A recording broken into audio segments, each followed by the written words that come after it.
Nerd Takes. Nerd Takes. Nerd Takes. I'm Justin. And I'm John. And I'm Andrew. And we are back again to do a Nerd Takes today to talk about a product we were able to procure while John and I visited Kentucky Peerless in Louisville, Kentucky. Yes.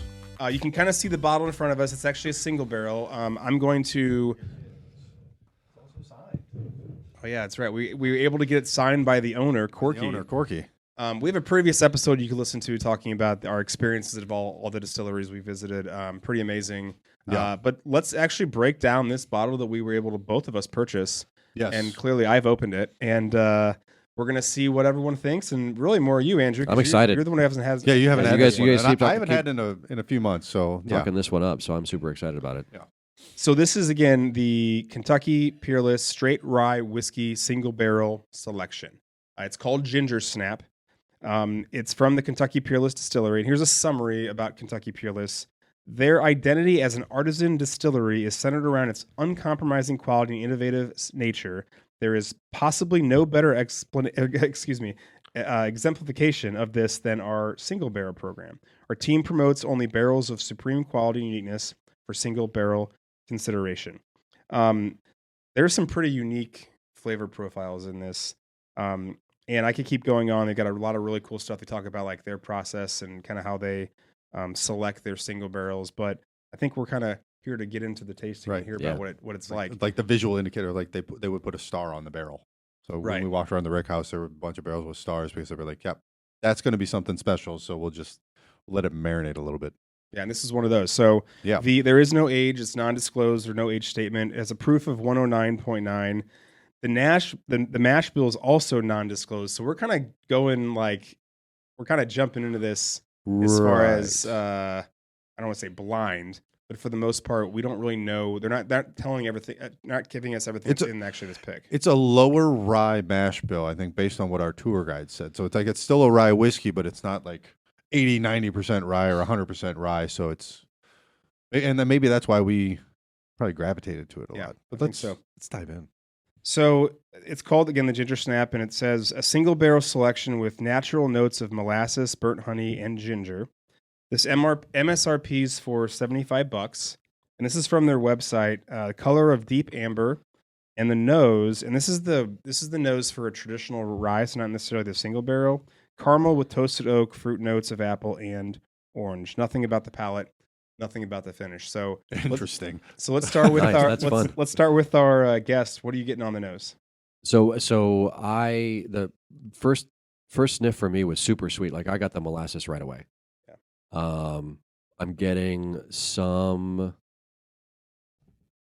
We tend to call it baking spices. So Yeah, allspice. spices. Yep. I'm getting a little bit of spice maybe on the nose, but I can't tell if that's pepper or ginger. Yeah, see, I got the ginger, and maybe maybe it's just like a mind Well, it thing. could be a because little it's bit called of- Gingersnap, and you just said it, but like you said it, and I'm like, that's what that was. Yeah. Yeah. Yeah, I mean, I probably shouldn't have read all those things, but definitely a lot of citrus for sure. Yeah. Along with just uber. Like a little, uber and not sweetness. too much rye spice. Like not a lot of it. Yeah. No, I didn't find it. I stuck my nose like way down there, and I got did not get a giant whiff of ethanol and like a ton of pepper. I didn't, which you normally do get with ryes. What about the palate? What are we getting on that? Oh no, I'll let you know in a second. Besides just deliciousness. Right. I can say real quick, like again, back to like just the sweetness, but it's got like a really nice, there's something that cuts through it to where it's not just pure sugar, and it's also not crazy peppery, but it does have like a nice little, there's a lot of warmth kind of on the initial taste, but then as it kind of progresses through my mouth, I don't know, I think it's got a really great flavor to it. What do you think, Andrew? Yeah, I mean the sweetness isn't, to me it's not your typical, bourbon, whatever, brown sugar, caramel, molasses, whatever. Like I'm getting a little bit of honey in there actually. And it dries out really quickly in terms of like not that the finish dries out, but it dries your mouth out really quickly. So it's sort of it leaves you wanting some more, which I think is pretty cool. The finish is quite long. Like I took a sip a little bit ago. It's still going. I don't have to take. Hold on. What do you think, John? I definitely got some black pepper. And almost like a wintergreen or like a spearmint. A little bit. Yeah, I think now that you mentioned that, I do. It's and I get that might not be the right. That might, but it's something like that. And I don't know if that's what's cutting through, but like it's some kind of like minty, earthy, some sweet something. I got that same thing. I think that you said mint. Like I think it's a good better way to articulate. Like there was something about it to where like it didn't seem like a you're sucking on a sugar packet, or you're drinking molasses, or you're just eating a piece of ginger like you would like if you're eating sushi. There's just something that kind of goes through it that like almost like dampens all those usually powerful flavors. And I think you're right. It might be some type of minty, just freshness. I don't know. Like you said, like I don't know if mint's the right word, but right. But it's something crisp and fresh and clean. Let me see. Anything else? Like once you add some water to it? So I'm getting some of the citrus now. Yeah, I added water to it. So when I add water, like the mint kind of goes away. I didn't get it nearly as much on that sip. It's still after I fresh added water. though. Like there's but a still fresh, weird but it's just sort of not freshness to it. Not weird in a bad way, but just weird one I haven't had before. It's light. it's like a, you know what I mean? Like it's not super. Like some of them, the bourbons you might taste are super heavy, and it's like almost overwhelming to your whole palate. And I feel like this is just very kind of subtle, but very flavorful though. And like the finish is amazing, I think. Yeah. Okay, well, do we want to give it a rating? Yeah, let's give it a rating. Let's do it. Okay. Do we want to hear from producer Justin I'd first like and see if you have any thoughts about it? No, I'm in general agreement with all of you. I like this. Spearmint is what I couldn't find the words. I kept thinking of winter fresh as I was going through it, like dumb. Yeah. But yeah, I feel the mint coming through. It's good, but someone said the word fresh, and that resonated with how I feel about this. It tastes almost like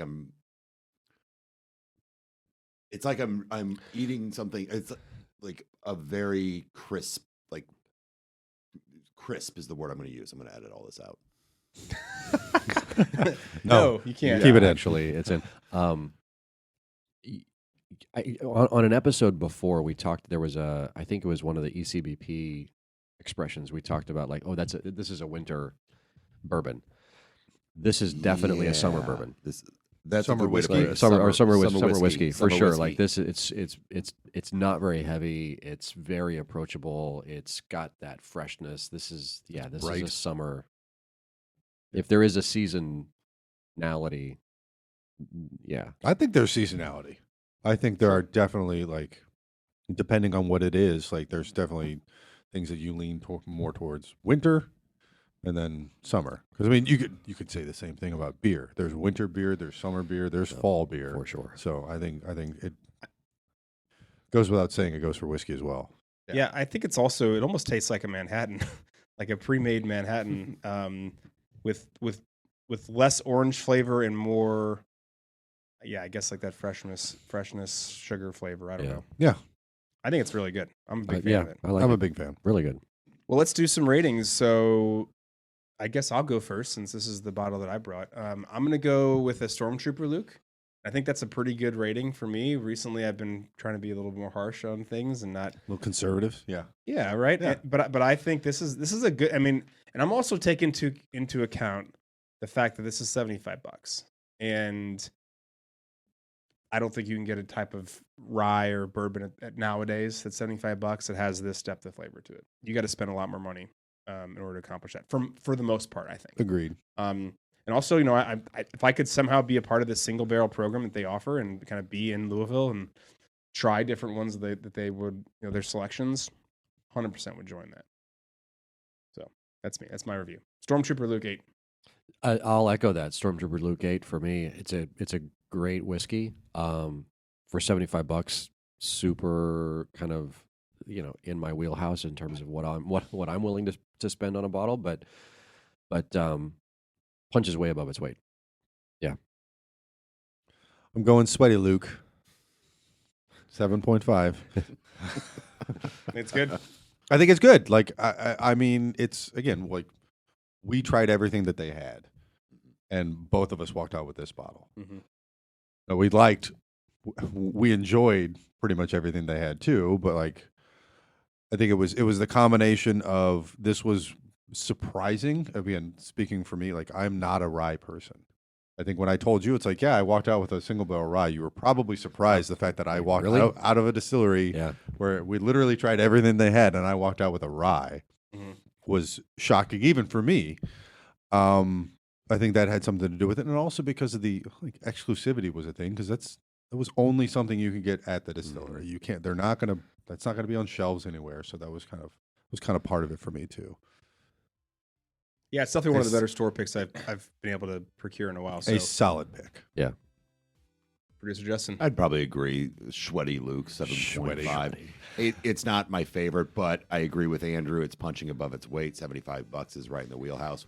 I will note, we tasted everything when we were there. I did not walk out with one of these. I went with something else, and I should have bought yet another something else. So that's beside the point. That's beside the point right now. But yeah, but it's very good.